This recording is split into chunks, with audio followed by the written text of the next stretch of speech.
Assalamualaikum warahmatullahi wabarakatuh. Di sini saya ingin memenuhi tugas mata kuliah jaringan semantik, yaitu mempresentasikan ringkasan materi dari pertemuan 1, pertemuan 2, dan pertemuan 3. Sebelum itu, perkenalkan saya Muhammad Ade Abdillah dari Prodi Ilmu Komputer, Fakultas Teknologi dan Bisnis, Universitas Yatsi Madani. Masuk ke pembahasan, di sini saya ingin sedikit membahas yaitu yang pertama definisi dan konsep dasar jaringan semantik, yang kedua definisi graf, yang ketiga yaitu ontologi dalam jaringan semantik.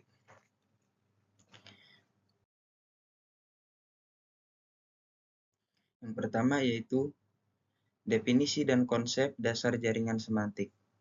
Apa itu jaringan semantik? Yaitu merupakan teknik representasi AI klasik yang digunakan untuk informasi proporsional, sehingga jaringan semantik sering disebut juga sebagai jaringan proporsional, struktur sederhana untuk representasi pengetahuan grafis yang menunjukkan hubungan antar berbagai objek. Next, yaitu konsep jaringan semantik. Jaringan semantik terdiri dari simpul node dan sisi arch atau edge. Simpul node menyatakan objek dan sisi link menyatakan relasi antar objek. Dalam konteks jaringan semantik dan graf, node atau simpul adalah elemen atau titik yang mempresentasikan entitas atau objek. Merupakan titik-titik yang dihubungkan oleh edges atau sisi yang mewakili relasi antar node. Node yaitu mewakili objek atau entitas seperti orang, tempat, atau konsep. Dalam graf jaringan sosial, setiap node dapat mewakili seorang individu, atau node bisa merupa pikiran, kejadian, maupun tindakan. Selanjutnya yaitu edge atau garis atau sisi. Menghubungkan dua node atau menunjukkan hubungan atau interaksi antara dua entitas dalam jaringan sosial, edge bisa menunjukkan hubungan pertemanan antara dua orang. Jadi, node adalah titik, sedangkan edge adalah garis yang menghubungkan titik-titik tersebut.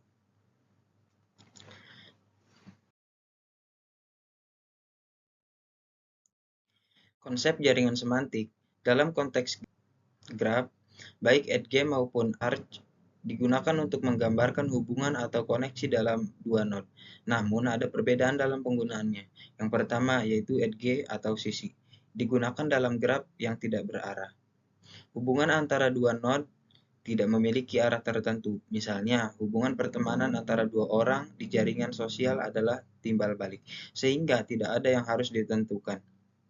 Contoh, jika ada dua node A atau B, maka edge antara A dan B adalah dua arah, A ke B dan B ke A. Yang kedua yaitu arch. Gunakan dalam graf berarah. Juga disebut graf terarah atau directed graph. Hubungan antara dua node memiliki arah tertentu. Contohnya di jaringan seperti Twitter, seseorang dapat mengikuti orang lain, tetapi hubungan itu tidak harus timbal balik. Contoh, jika ada dua node A dan B, maka arch dari A ke B menunjukkan bahwa ada hubungan dari A ke B, tetapi tidak sebaliknya, kecuali ada arch lain dari B ke A. Jadi, jika hubungan dalam graf tidak berarah, kita menyebutnya edge. Namun, jika ada arah tertentu dalam hubungan, kita menyebutnya arch.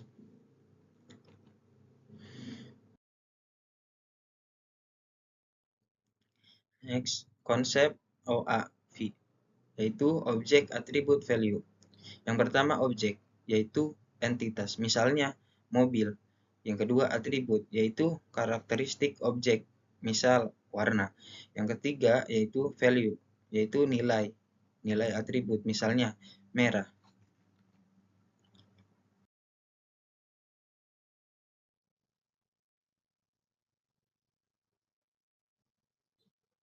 Nah, selanjutnya adalah frame, representasi pengetahuan yang menggambarkan situasi atau objek yang kompleks melalui slot dan isinya. Frame mengorganisir pengetahuan secara hierarkis. Script, struktur pengetahuan yang menggambarkan urutan kejadian dalam konteks tertentu, misalnya skenario pergi ke restoran. Yang terakhir yaitu skema, metode pengorganisasian pengetahuan, stereotip untuk mempermudah proses penalaran. Pada web sistem semantik, skema digunakan untuk menyajikan data lebih terstruktur sehingga mesin pencari dapat menampilkan informasi yang lebih akurat.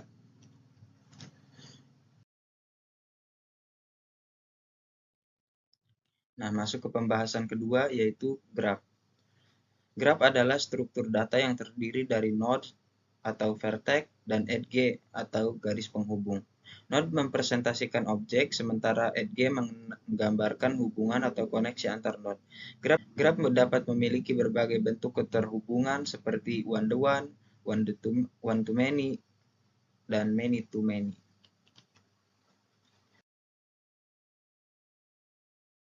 Selanjutnya yaitu konsep graph. Node atau vertex titik yang mewakili entitas. Sedangkan edge adalah garis yang menghubungkan node dan menunjukkan hubungan.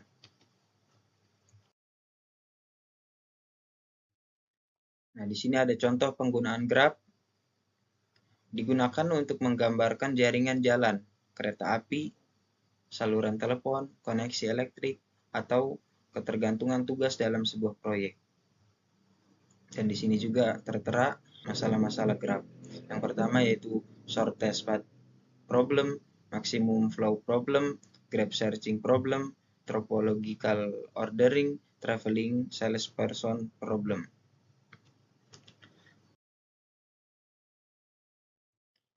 Next yaitu struktur data linear versus tree versus graph. Linear yaitu data terhubung secara berurutan. Contohnya yaitu array dan linked. Yang kedua tree yaitu struktur hierarkis. Contohnya adalah pohon biner. Dan yang terakhir adalah graph, keterhubungan tak terbatas antara entitas data.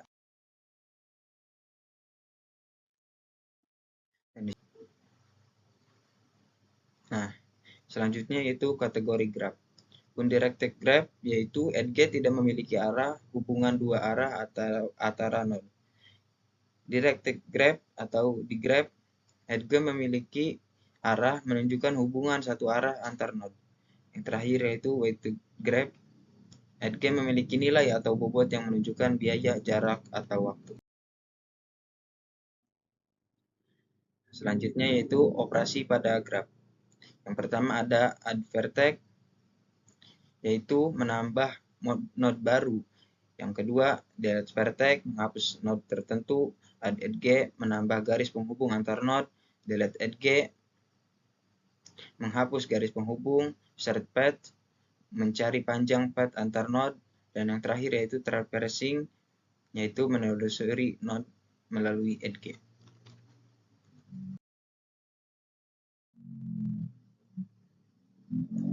Nah, selanjutnya yaitu adjacency metric dan adjacency list. Adjacency metric yaitu representasi graf menggunakan metrik dua dimensi. Setiap elemen menunjukkan ada atau tidaknya edge antar node. Pada graf berbobot metrik diisi nilai bobot edge. Adjacency list yaitu representasi graf menggunakan linked list. Setiap node memiliki daftar node yang terhubung.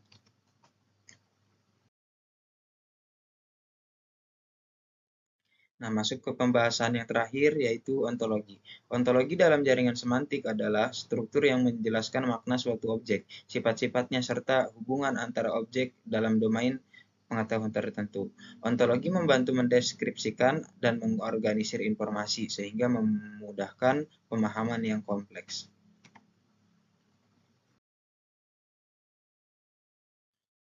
Pengertian ontologi.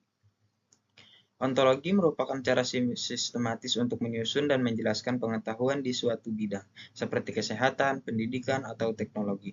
Tujuannya adalah mempermudah pemahaman mengenai hubungan antara berbagai konsep dalam suatu topik.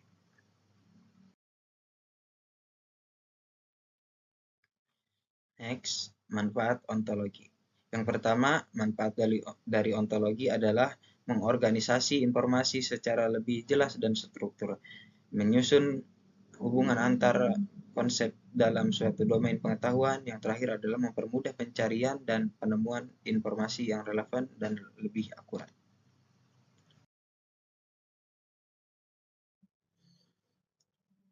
Next, yaitu komponen utama ontologi. Komponen utama ontologi yang pertama yaitu ada kelas. Kategori utama yang mencakup sekelompok objek atau konsep seperti hewan atau tumbuhan. Yang kedua yaitu objek. Elemen spesifik dalam kelas misalnya kucing, maka dimasukkan dalam kelas hewan. Yang ketiga yaitu relasi hubungan antara kelas dan objek seperti kucing memakan ikan yang menggambarkan interaksi antar entitas. Nah, di sini ada komponen utama ontologi, yaitu cara membuat ontologi. Yang pertama, tentukan bidang pengetahuan, misalnya bidang kesehatan. Yang kedua, yaitu identifikasi konsep penting seperti penyakit, gejala, atau pengobatan. Dan yang terakhir, yaitu definisikan relasi antar konsep. Misalnya, penyakit memiliki gejala atau pengobatan mengatasi penyakit.